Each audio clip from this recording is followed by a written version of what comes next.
Hey guys, it's Mark here from ETF Tracker, and I just wanted to go through something that's been in the news pretty much this whole week across markets and even last week. And for those that were watching it earlier, even before that, which is the China Evergrande company, and people wondering about their ETFs.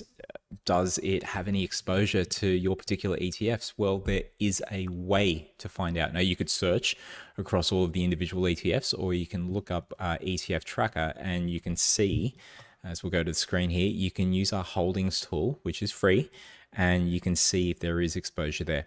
Now, we don't cover the whole market because there's some active ETFs and there's also some passive ones which you just don't track yet. But across these major providers, BShares, iShares, State Street, ETF Securities, VanEck, and Vanguard, we cover ETFs from those. And we're looking at the comparison tool here. So this is 147 of those. We're going to search the holdings area. So let me just expand the screen here so you can see what you can do.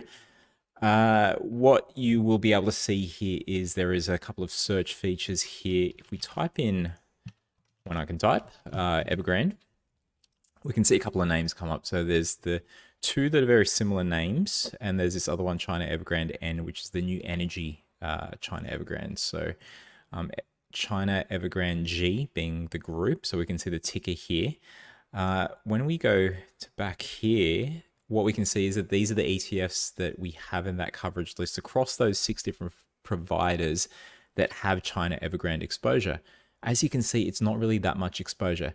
That's not to say it's not something, to necessarily not worry about, because there is obviously the upstream and kind of downstream effects of that. But if you just wanted to see where China Evergrande has direct exposure, you can see that it is in VAE, VGE, IEM, WEMG, and VEU.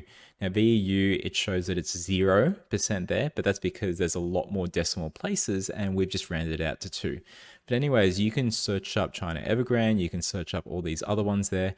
Like I said, there's 147 of those across these 6 main providers here.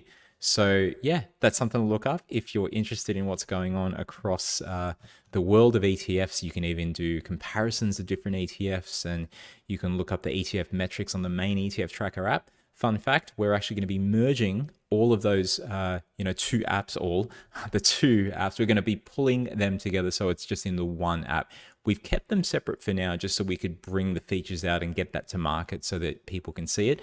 It's all free. It's all there for you guys to access, and it's just the data that's coming out from the exchanges and from the ETF issuers. So that's it. I'm Mark. Hope you found this insightful, and we'll speak with you soon.